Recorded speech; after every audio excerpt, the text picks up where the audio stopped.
We have joining us today, Senior Environmental Officer at Bayside Council, Enes Rusdik. I will hand over to Enes shortly to begin the session. This is a really exciting project. Council has done a lot of work leading up to the concept design, and now Council is asking the community for their input to help further finalise the final concept design so that it aligns with what the community wants.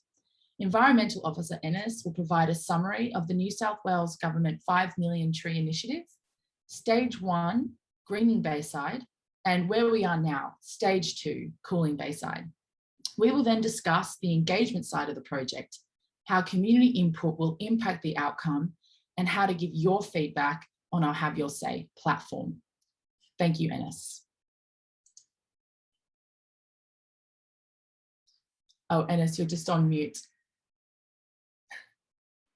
My apologies. Yes, I'm back on. Afternoon, everyone. Thank you, Kelsey.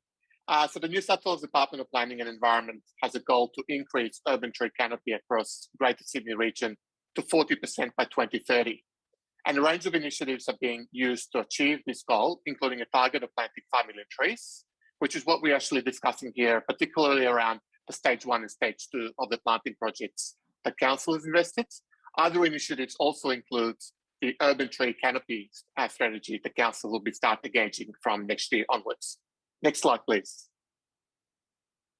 So the Stage 1 was the greening Bayside, where Council has already planted 800 trees across the streets, parks, and open space and natural areas to create a sustainable, livable local government area. These trees will provide a long-term benefits by reducing urban heat, improving air quality, providing habitat, and providing shade to help communities stay active and connected. This planting has occurred across St. Susie, Kaima, Mascot, East Gardens, Botany, and Hillsdale. Other areas also include some of the natural areas within Bayside, particularly down connecting the Scarborough Park and further south to Ascot Park. These areas were chosen as they currently have a low tree canopy coverage, making them susceptible to increased urban heat during summer months. The aim of this program was to help increase the tree canopy and green cover across Greater Sydney by planting, as part of Greater Sydney, planting 1 million trees by 2022. Next slide, please. Stage 2 is a cooling Bayside, and that's where we are today. Next slide, please. So the Stage 2 cooling Bayside is where we are looking to plant 700 trees across Bayside streets to create a sustainable, cool, livable local government area. Bayside Council was specifically applying for this project, aligning with existing strategic plans that we focus on, particularly around improving a tree canopy cover, reducing the urban heat island effects, connected existing strategic active transport corridors with open space and green grids, connected existing schools with strategic pedestrian network, and focused on suburbs with low tree canopy and high heat island effects that have not received trees in round 1. Next slide, please. Apart from these initiatives, a number of councils will be considering applying for these grants and starting their own projects, which is why our neighbouring local government area, Georges River local government area, has partnered with Bayside as we share local government boundaries, while delivering support for each other to provide greater tree cover across local government areas.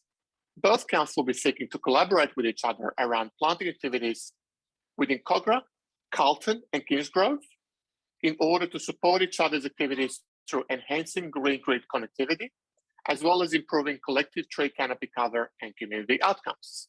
All these suburbs fall under the lowest and the second lowest tree canopy cover ranking and heat island effect ranking developed by Department of Planning and Environment. Thank you. Thanks, Enes. My name's Kelsey. I'm Community Engagement Officer, and I'll be joined by Sharon Mitchell, the Coordinator of Community Engagement at Bayside Council, to discuss with you the community engagement side of the project and really understand what Council will do with your feedback. So right now, we're at the stage of promoting the project. We want to see where you would like to see trees planted within the area that council has carefully selected using our interactive tree map, which we'll show you how to use later in the session. This information will actually help guide council on where to plant the trees to make sure that it aligns with where you need them. In November, we will collect feedback using the interactive map data, and that will draft the concept design brief around the most popular locations that's been selected by the community. And then this will happen over the next couple of months. So in the new year, when we're back and fresh and ready, council will send letters to the immediately impacted residents for a final opportunity to have their feedback. Sharon will now go through the Have Your Say page, how to use it, and interactive map tool in Bayside. Hi everyone, I'm Sharon and I'm the Coordinator of Community Engagement at Bayside Council.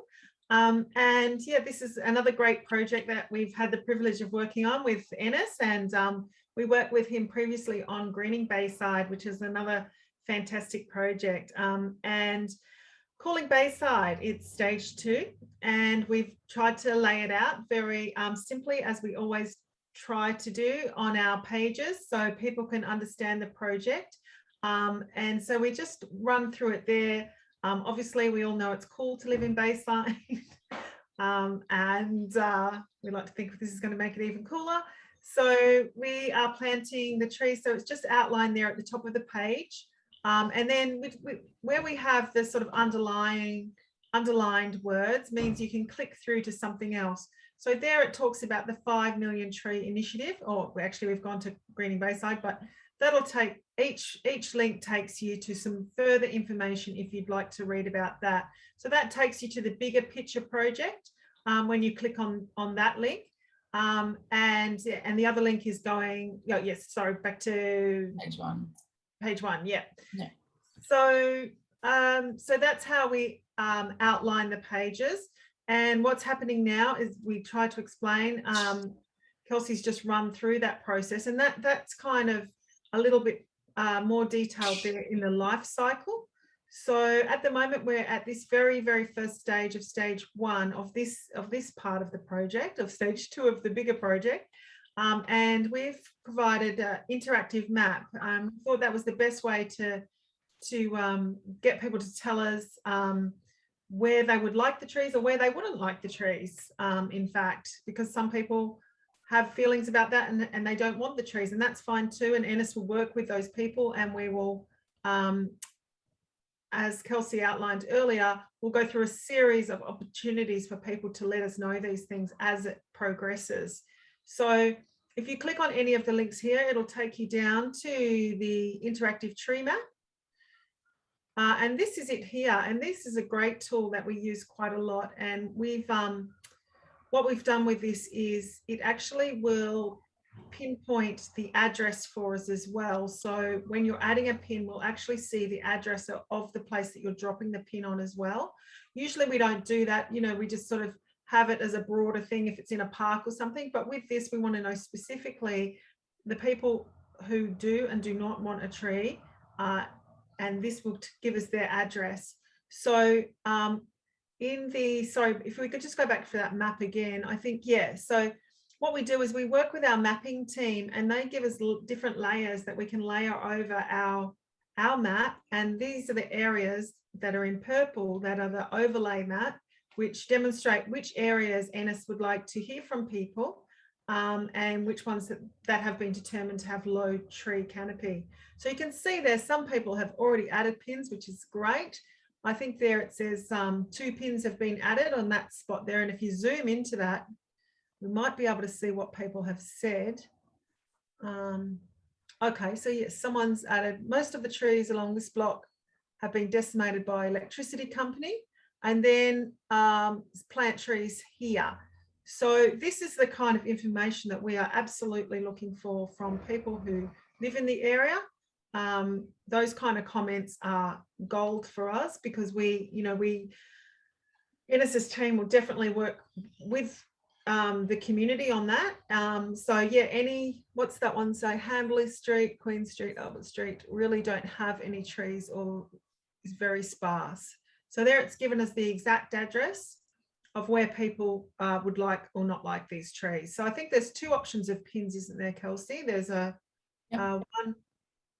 So you can add a pin, trees here, if you would like to tree. It doesn't have to be your address. You could potentially put it somewhere else as well if you think there's trees going to be, you know, valuable, or the no trees here, please, which I would presume you would put in your own address if that's what you desired. So I think, yeah, so once we collate that, then we will move into another stage, which is outlined in the life cycle as well. So all of that information will go to Ennis and his team, and they will sift through it and move it to the next stage. So if we just go back, that screening, that's the previous one. So greening Bayside. So you can link between projects, so you can see what happened in the first stage. I think that the map may still be there, so you can still look at that. So after we've done the interactive map, it'll move into the life cycle there. I think it says popular locations identified. So that's when Ennis and his team will really drill down into what people have said. And as outlined there will also be, I think it's 2 more opportunities to feedback to us, even following this stage. So we're right at the very start. So we'd love to hear from you. If your neighbours, talk to your neighbours about it, then maybe they don't know about it, but we'd love to hear from everybody. And if you want to ask us a question directly, there's a question box there, and that will go to Ennis as well. So that will go direct to him, and he will be able to respond to your questions. So there's some FAQs on the side there. How did we get here? How did we identify those suburbs that are highlighted in purple on that map? So there's an explanation of how that occurred. And like I said, if anyone would like to ask Ennis any more questions on that, either now or through the Q&A chat availability online, that's great. And what does this question? Can I say about the trees in front of my property? Yeah, Ennis, I thought it was a really interesting part of the project that people actually can be vocal if they don't want a tree, and the council is willing to work with them. Could you explain a little bit more about that? So one of the lessons we've learned from a stage 1 project was the fact that we were looking to develop concept designs purely based on the information that we had, but not necessarily all the information that we had from residents and how they felt about trees. So this time around, we've learned the lessons of actually talking to you first, and then providing all these feedback opportunities for you guys to come back to us through Have Your Say page or calling us or any other way. So once we actually have a preliminary concept designs developed, we will send you one more official letter, basically asking you, can you please tell us, if you haven't been part of this conversation, tell us if you don't want the property, so that we don't have to do a final stop-ups and final issues in certainly creating a community harm, because we want to work with residents to ensure that the trees are there where the residents want them, not where they don't want them. Great, thank you. So what we also have and always have in our projects is a document library. So for example, we've got the species list. So what you will see, 90% of the trees are going to be native, which I think is amazing. And we've got the tree map, which shows right now the level of canopy across Bayside. So red down here is 0 to 10%. So as you can see, these are the areas now that you're targeting. Is that right, Ennis? Oh, he's on. Excuse me. There he is. Excuse me. Yeah, that's correct. So all the areas that are highlighted in red and orange are the areas that we considered for planting in stage 2. We've already planted in stage 1 where they were already red. So this is now opportunity to focus on the areas that we haven't focused in stage 1. Absolutely. Great. And I'll go through here just to show you everyone the species list. Yeah. So this is one of our first engagements, online engagements that we'll be doing for the project. Hopefully we will be able to do another one of these online further down the track with more people engaged, with more traction, so we can have an open discussion about this project and draw that feedback into the final concept design. Yes, and like I said, if anyone, if you could let your neighbours know, or anyone, if you're living in the area, let people in your street know that this opportunity to talk to us about trees is available. That would be much appreciated. I'm not sure, Kelsey, now if you'd like to go to some questions, or Yeah. I've got one question here, Ennis, which I'll put to you. It says, hi, I'm wondering how council monitors and manages the risk of falling trees and branches. So this is one of the areas where we are trying to improve our processes and having a database on all these things. I have been working with our Parks and Open Space team to assure that that's actually been happening.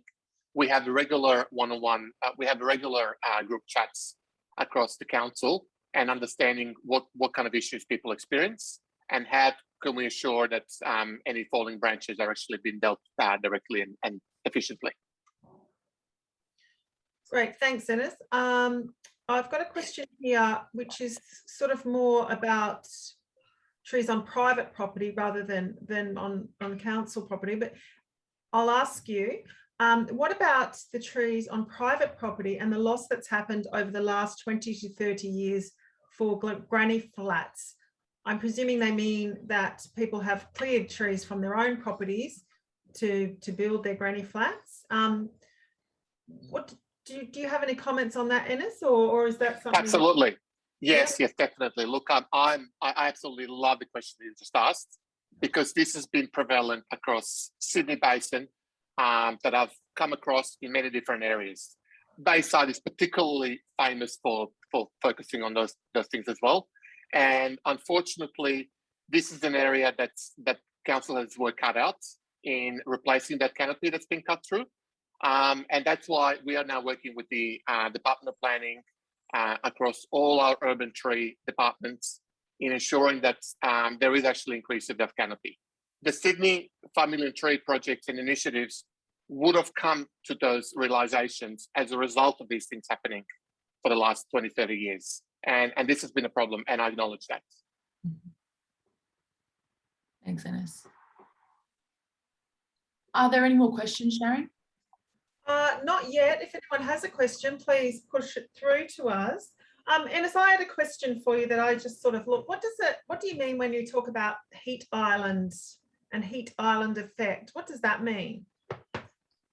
Sharon, a heat island effect means essentially is that when you have the infrastructure that's been built on the land, and you have a general temperature differences between, say, coastal area and an area which has got high urban infrastructure, the urban infrastructure reflects the heat. So all the concrete and all the buildings and all the streets, they actually reflect heat and make the area much hotter.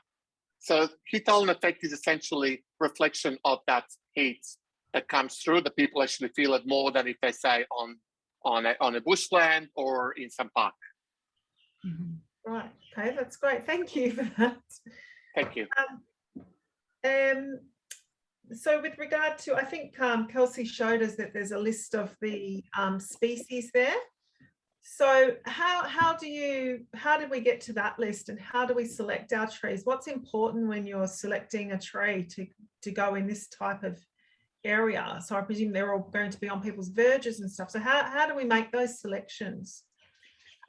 That's again another great question. I have spent a great deal of the last 12 months filtering through all the council's relevant documentation that have some sort of guidelines or mandates on what types of trees we can plant.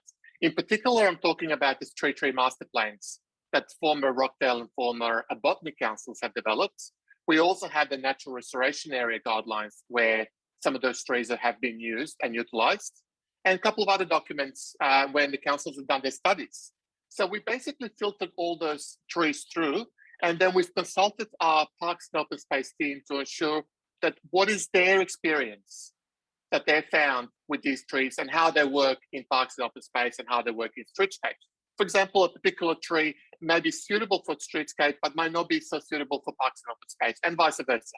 So that's what we looked at that. And we will continue to, once we start learning about the types of areas and the types of streets where the trees are going to go, we will continue to filter that through and find the appropriate tree species that would actually go into those areas. We certainly have no intention of planting a 20-meter tree next to the power lines, because that's what's been done historically through a number of the legacies that other councils have experienced as well.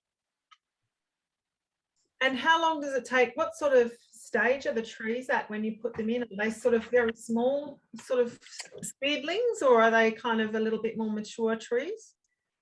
Sharon, the trees are essentially, we're focusing on planting 45-litre trees. So the 45-litre trees are essentially, I would say about maybe 5 to 10 centimeters thick and maybe 2 to 3 meters tall.